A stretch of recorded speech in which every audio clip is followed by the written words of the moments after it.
We just don't think you're tech-savvy enough for where we're headed."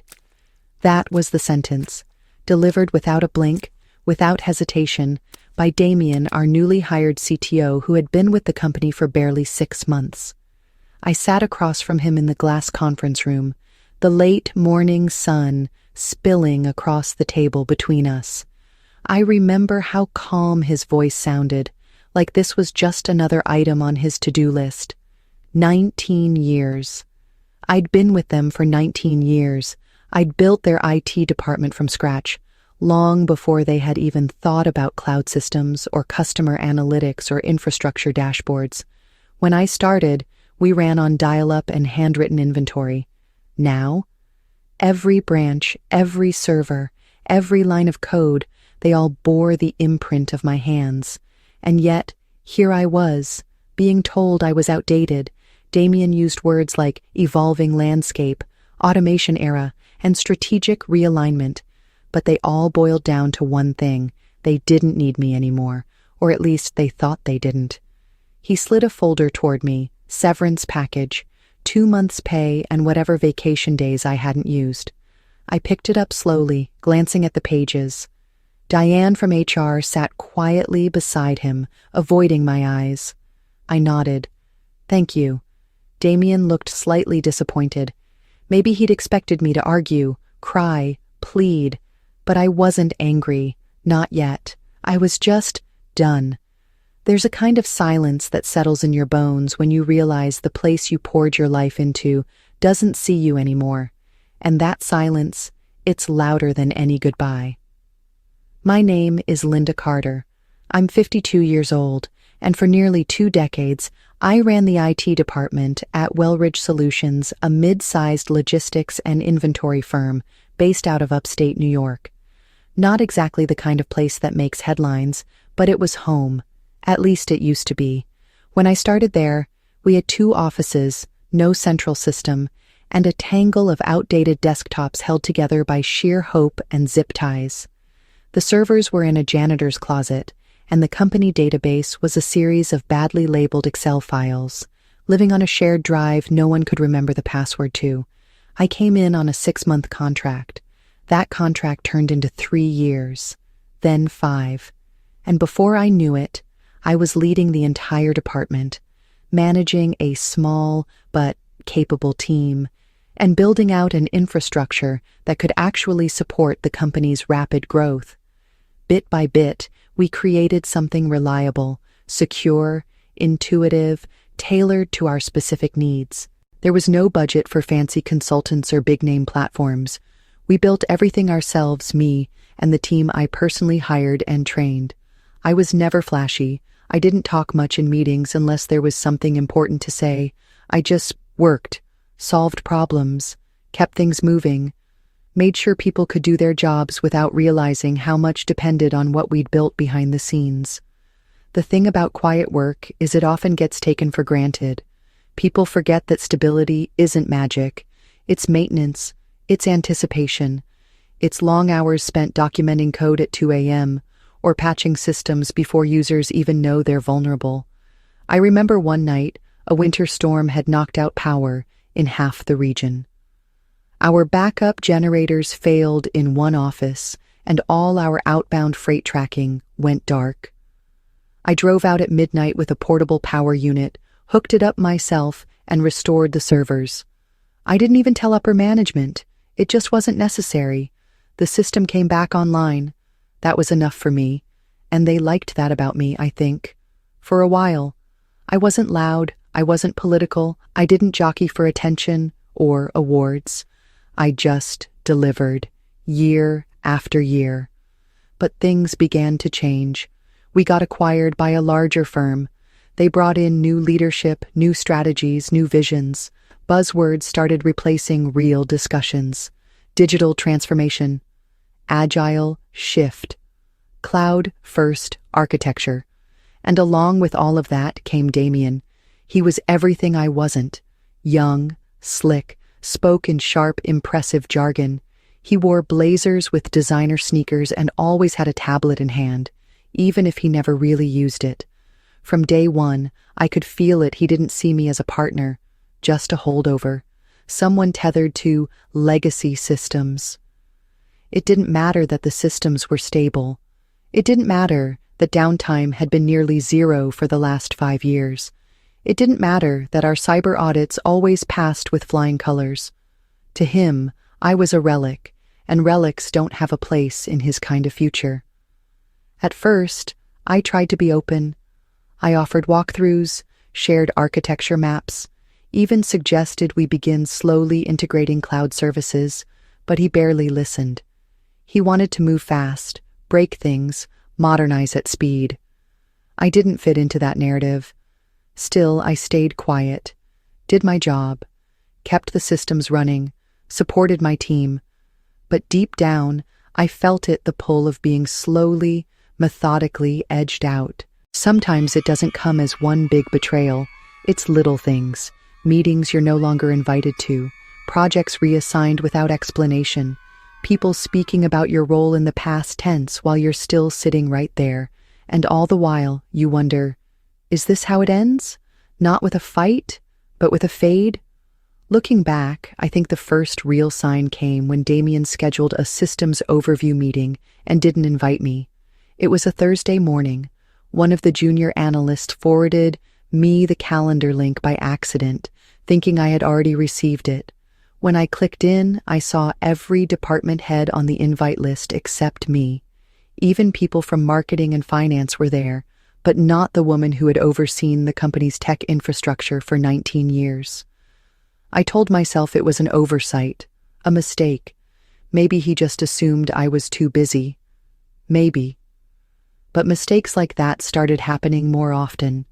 He began bringing in outside consultants, bright-eyed recent grads from Silicon Valley, who spoke in sweeping metaphors and wore wireless earbuds during meetings, like they were always listening to something more important. They'd sit in conference rooms, ask surface-level questions about our systems, then propose completely off-the-shelf solutions without understanding what we'd already built. One of them suggested migrating our operations to a third-party SaaS platform that didn't even support regional syncing. I tried to explain why it wouldn't work. They nodded politely and ignored me anyway. A month later, Damien formally assigned 2 junior engineers to shadow me as part of a knowledge transition plan. That was the phrase he used. When I asked him why, if I was being moved, he smiled and said, "We just want to future-proof things. No one stays forever." That stung more than I let on. I'd never once asked for a promotion. I'd never once threatened to leave. I had simply stayed through good quarters and bad, through budget freezes and infrastructure overhauls. And now, the man who had never even taken the time to walk through the server room was telling me my time had an implied expiration date. I started noticing that certain projects were being rerouted directly to Damien. Requests that would normally go through my team were being funneled elsewhere. Vendors who used to call me with questions now mentioned they'd been redirected. My inbox grew quieter. Elaine, my sister and closest confidant, noticed the change in my voice before I did. "They're pushing you out," she said bluntly one evening over dinner. I shook my head. "They need me. Nobody else knows how all the pieces connect." "That might be exactly why they want you gone," she said, not unkindly. That sentence sat with me for days. There's a strange kind of ache that comes from being slowly erased. You begin to question whether you're imagining things or whether it's real, whether you're paranoid or perceptive. You start watching every meeting, every memo, every hallway conversation for signs that you no longer belong. And yet, I kept working. I kept answering questions, fixing small bugs, refining systems, and quietly documenting everything in case someone ever cared enough to ask. But no one did. Damien stopped by my office less and less. When he did, he smiled with tight lips and brief nods, like I was an old employee he was being polite to at a reunion.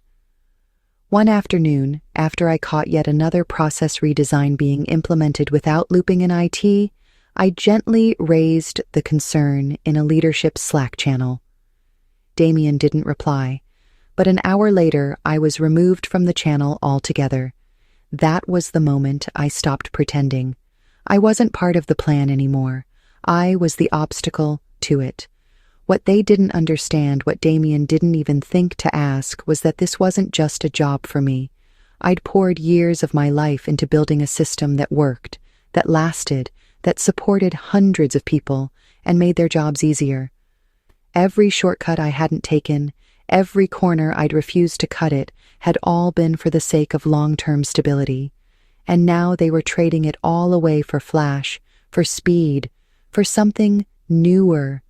I wasn't angry, not yet, but something inside me had started to close. It happened on a Monday morning, the kind of gray, sleepy morning where the coffee doesn't quite do its job and the office feels quieter than usual. Damien knocked once on my door and leaned in, all polished smile and tailored blazer. "Hey, Linda, can we grab a quick chat in Conference B?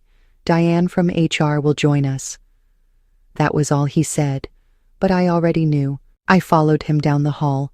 We passed the break room where two of the interns looked away quickly, like they didn't want to meet my eyes. I noticed. In the room, Diane was already seated, a manila folder neatly placed in front of her, spine aligned perfectly with the table's edge. "Thanks for coming in," Damien began, as if I had a choice. "This isn't easy, but after a lot of internal discussion, we've decided to restructure the department. Your position, as it currently exists, is being phased out." I didn't speak. I just watched him say it like a script, like he was reading from a company manual titled "How to Let People Go Without Seeming Cruel." He went on, explaining that the company was moving in a cloud-first direction and needed leaders who were more aligned with emerging technologies. He used phrases like digital evolution and next-gen leadership. But what it all boiled down to was clear. "You're not what we want anymore." Diane slid the folder toward me. Severance, 2 months' pay, and unused vacation. I didn't open it. "I understand," I said softly. Damien paused, just for a second. Maybe he expected pushback, anger, a demand to speak to the CEO, a breakdown. But I didn't give him any of that. I just looked at him calm, steady, tired. "I'd ask if there's anything I can do to make this easier," he said, "but I get the sense you're already past that." I nodded once. "I am." We shook hands. I remember his were warm, but his grip was hesitant, like he was unsure if he was shaking hands with someone defeated or someone who simply didn't care anymore. I gathered my things quietly. 19 years packed into one box. A small plant, a photo of my sister and I from the company picnic, a mug with fading lettering that read Curl plus Alt plus Fix. I didn't cry, I didn't linger, I just walked out. In the parking lot, I sat in my car for a moment before turning the key. My hands rested on the wheel. My reflection in the rearview mirror looked still, not angry, not broken, just still. At home, I placed the box on the kitchen table. My husband Mark came in from the garage, wiping grease from his hands. He looked at me, then the box. "They let you go?" I nodded. "For not being tech-savvy enough," I said. Then, after a beat, I added, "Imagine that." He didn't ask if I was okay. He just pulled out a chair, sat down across from me, and held my gaze. "What are you going to do now?" I let out a breath I didn't realize I'd been holding. "I'm not sure," I said quietly, "but something will turn up." And deep down, I already knew they'd taken me out of the building, but they hadn't taken the building out of me. That evening, I sat on the back porch with a mug of tea in my hands. The sky was soft with clouds, and a breeze carried the faint scent of early spring. Mark sat beside me in silence. We'd been married long enough to know when words were unnecessary. "I didn't think it would end like this," I said finally. "You gave them everything," he replied. I nodded. "And they said I wasn't tech-savvy enough." I let out a short, quiet laugh, not bitter, just amazed. not tech-savvy enough. The words echoed in my head like a line from a badly written play. They hadn't seen the system diagrams I'd stayed up until midnight drafting, hadn't seen the firewall patches I coded myself because we couldn't afford outside help, hadn't seen the way I wrote backup scripts by hand, or trained junior staff with my own documentation. They didn't know because they never asked, and now they were handing the keys to people who'd never even seen the engine room. I opened my laptop and stared at the blinking cursor in a new document labeled Resume Linda Carter. I didn't type anything, not yet. I wasn't ready to chase job boards or write cheerful bullet points about my core competencies. That could wait. Instead, I opened a folder named System Architecture Archive, one I'd created years ago when I realized no one else was documenting what we'd built. Inside were maps, logs, scripts, everything Damien's team would need if they wanted to truly understand the backbone of the company. I hovered over the folder, then I right-clicked and hit Archive. I backed it up to my personal drive and closed the laptop. Let them figure it out on their own. Not out of revenge, not out of spite, just clarity. They thought I wasn't worth listening to. Soon, they'd realize silence is sometimes the loudest teacher of all. It took less than 2 weeks. The first issue started small, an error message on the client-facing inventory dashboard. A few numbers not syncing between regions. On any other day, it would have been a 10-minute fix. But I wasn't there. They patched it the wrong way, and it triggered a loop that caused the nightly data export to fail across 5 warehouses. I heard about it from Andrea, one of the senior analysts who still texted me on occasion. Linda, I don't know what's going on. The junior team is in over their heads. Damien won't let us contact you, but it's getting bad. I didn't respond. A few days later, the help desk line was flooded. Customers couldn't access their invoices. Then the payment processor began returning mismatched records. It was the redundancy issue. I had flagged it last year and recommended a database split, but that proposal had been deemed too legacy-minded. Now it was unraveling in real time. They tried to fix it, but without documentation, the system didn't behave the way they expected. One small change exposed dependencies they didn't know existed, and when those broke, the dominoes started falling fast. By the end of the second week, internal systems were barely functional. Warehouse teams were manually tracking shipments on spreadsheets. Inventory counts were off by thousands. Customers were demanding answers. That's when the call started. The first voicemail came at 9:12 a.m. Hi, Linda. This is Damien. I was hoping we could touch base about some current system instability. Just a quick consultation, maybe a few hours. Let me know. I stared at my phone for a long moment, then set it back down. At noon, another message. Things are escalating faster than we anticipated. If you could give me a call, there's compensation, of course. That night, Andrea texted again. Everything's falling apart. We're doing manual input for billing now. Damien's freaking out. You okay? I typed out a reply. I'm okay. Then I deleted it. She didn't need to hear from me, not yet. The next day, HR called. Diane, her voice cautious but warm. Linda, I hope you're doing well. We'd like to offer a short-term consulting contract. 4 weeks minimum, very flexible. You'd be compensated generously. We just really need your insight.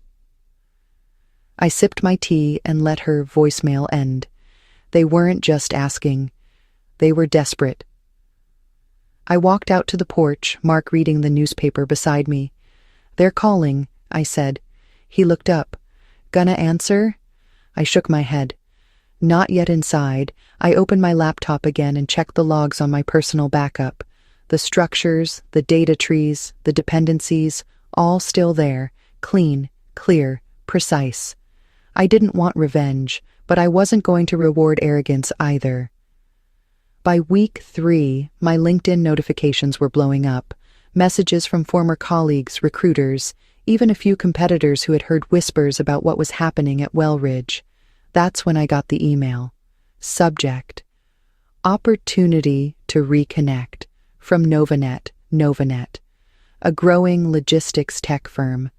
We'd crossed paths a few years back when they toured our systems and were quietly impressed by how efficiently we ran without fancy third-party platforms. Now their CTO, Karen Willis, was reaching out personally. "Linda, I heard what happened. I always admired your quiet command of complex systems. We're expanding fast, and frankly, we need someone like you to build things right. No shortcuts. Would love to meet if you're open to it." I reread that message 3 times. No blame, no desperation, just respect. "That night," I replied. Meanwhile, Damien tried again. He left a voicemail. His voice less polished this time, tinged with the kind of strain that comes when you finally realize you're in over your head. "Linda, I know things didn't end ideally, but we're at a critical point.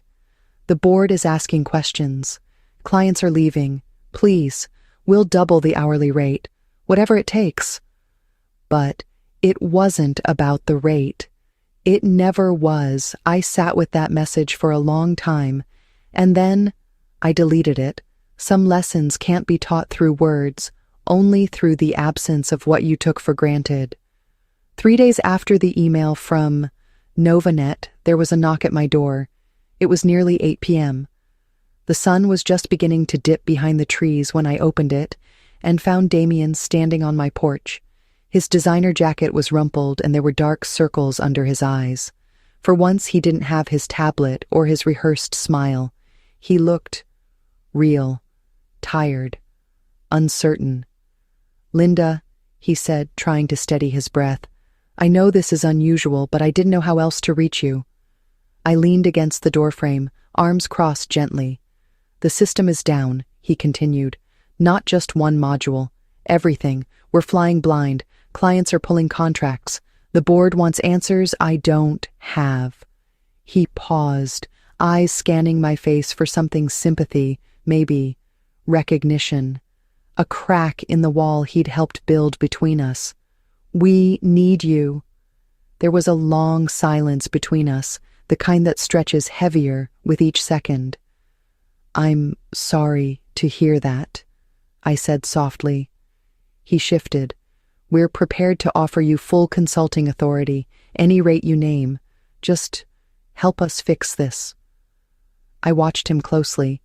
This was the same man who had dismissed my experience with buzzwords and bravado, the same man who had smiled as he slid my severance across the table like it was a gift.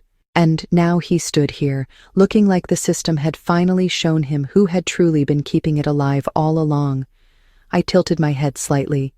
"You know, Damien, when you let me go, I didn't feel anger, not really, just silence, a deep, heavy kind. Because I realized then, you never once asked how it all worked. You thought you knew." His mouth opened, but no words came.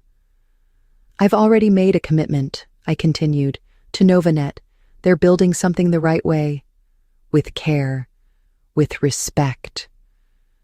He looked like he wanted to argue, but knew better.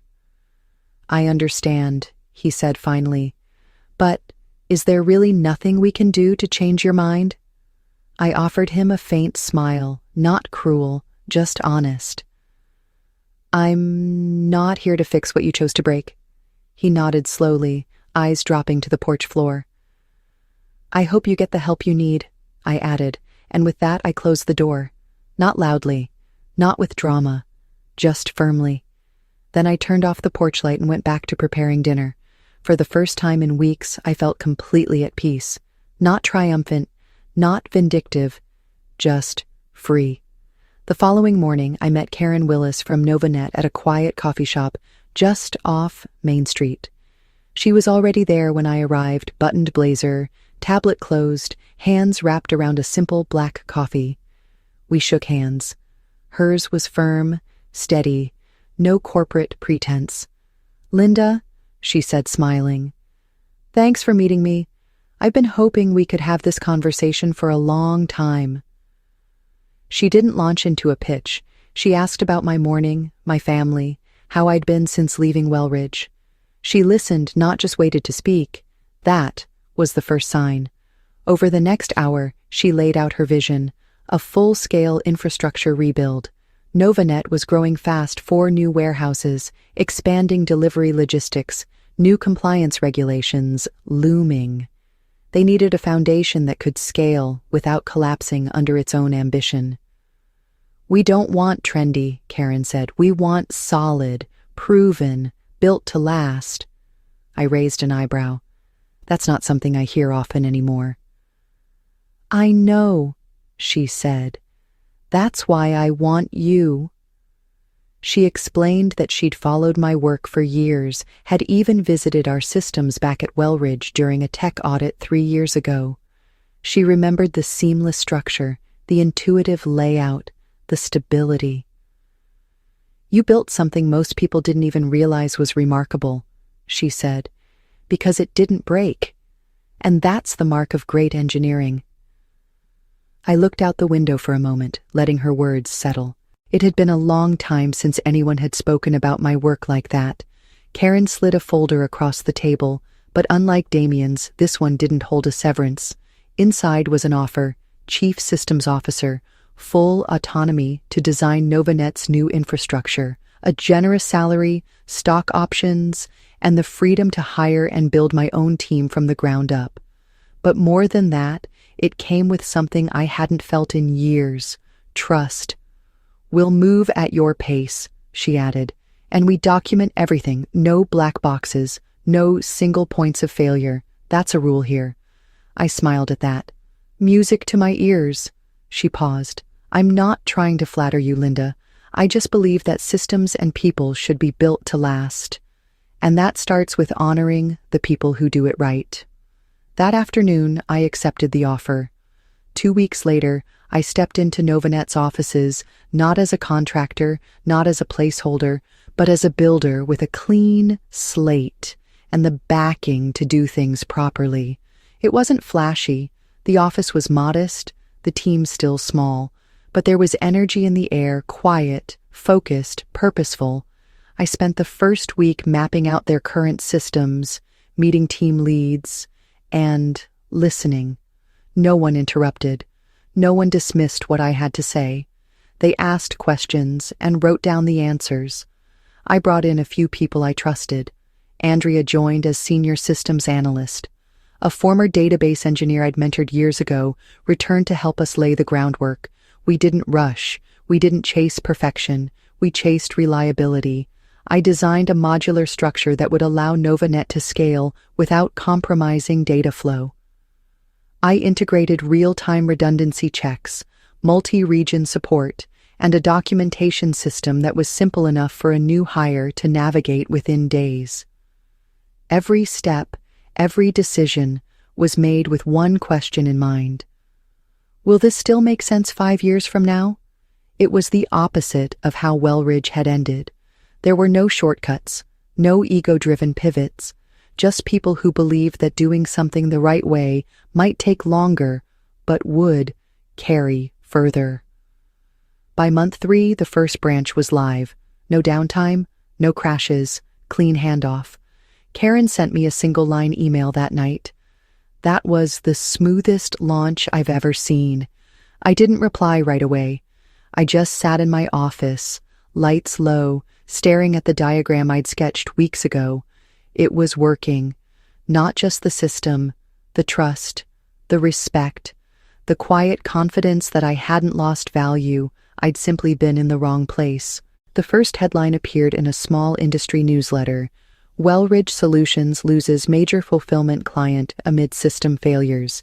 It didn't surprise me. I'd seen it coming, one slow unraveling at a time. Andrea texted a screenshot of the article, along with a message. "They've lost the Westwood account. Damien's been pulled from all major decision-making." I stared at the words for a while, not with glee, not with bitterness, just a quiet sense of inevitability. It wasn't just about Damien. It never really was. It was about what happens when a company forgets the value of what holds it together, not just code or firewalls, but the people who understand how it all breathes. A week later, a recruiter from a private equity firm reached out. The firm had invested heavily in Wellridge during its expansion. Now they were assessing options. Some whispered fire sale, others full dissolution. I didn't engage. I didn't need to. Then, one afternoon, while reviewing onboarding plans for 2 new hires at Novanet, I received a call from a name I hadn't seen in months. Diane. I let it go to voicemail. "Hi, Linda. I know this may be unexpected. The board is hoping to speak with you. We're exploring ways to stabilize operations, and they'd like to discuss a potential advisory arrangement." I didn't call back that evening. Karen walked into my office, a mug of tea in one hand. "You saw the message," she said gently. I nodded. "They're in trouble." I met her eyes. "They're not the first company to confuse new with better." She set the mug down. "I just wanted you to know, if they come knocking, you don't owe them anything." That sentence lingered in the air. I wasn't looking for vindication, but the truth had surfaced anyway. And then came the email. From Damien. "Linda, there's no easy way to say this. I underestimated you. The systems you built, everything you left behind, it's become painfully clear how much we relied on you and how little we understood that at the time. I thought modernization meant speed, trend, disruption, but what we needed was foundation, what you gave us all those years. I'm sorry. If there's ever a chance to talk, I'd be grateful." I closed the email. I didn't delete it. I didn't reply. Not out of pride, not even closure. Just peace. Some apologies don't need an audience, they just need to exist. Later that week, Karen and I finalized our roadmap for the next quarter. Novanet was expanding into 2 new regions. Our systems were holding steady, even under increased load. Teams were collaborating across sites with barely a hiccup. Before leaving the office, I walked by our newly installed server room. Clean, documented, labeled, accessible. Anyone on the team could walk in and know exactly what was what. That had been my one condition before launch. No single point of failure. Ever again. As I turned off the lights, I paused. I thought about the quiet hum of that old janitor's closet at Wellridge, the long nights, the quiet fixes no one saw, and I smiled.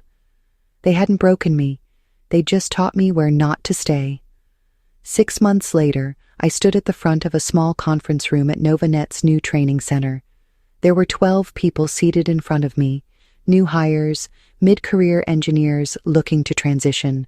A few women in their 40s and 50s who had, like me, been told in one way or another that their time had passed. I picked up a dry erase marker and smiled.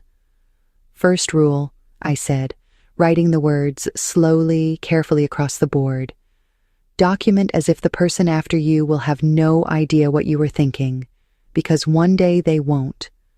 A few people laughed. Others nodded with the kind of recognition that comes from learning that truth the hard way. This wasn't a technical workshop. It wasn't about languages or platforms. It was about mindset, integrity, thinking in systems, not just code, building things meant to last, and the people capable of doing it. This program had been my idea. After the first quarter's success at Novanet, Karen sat me down and asked what I wanted to build next. I didn't ask for a title or a promotion. I asked for space to teach what I knew before it got lost in the noise of disruption and turnover. Because too many brilliant people are let go before their wisdom has a chance to echo forward. Now, every week, I stood in front of people who reminded me of myself, and I taught them not only how to build good systems, but how to defend them, not with ego, but with clarity, with evidence, with care. One afternoon, after class, one of the younger engineers lingered. "Linda," she said, "can I ask you something on Sao Kimbanaraki? Why didn't you fight to stay at your last company when they pushed you out?" I thought for a moment. "Because sometimes," I said softly, "it's not about staying where you're needed. It's about going where you're valued." She looked down, nodded slowly, and smiled. That was enough. As I left the building that evening, the sky was beginning to turn gold. The wind carried the scent of rain, and the city hummed around me. I paused at the entrance, looking back through the glass. Inside, a team was building something, not just systems, but trust, longevity, respect. And this time, I wasn't just a part of it. I was helping lead it. Some stories don't end with applause. They end with quiet clarity and a door that opens instead of one that slams shut.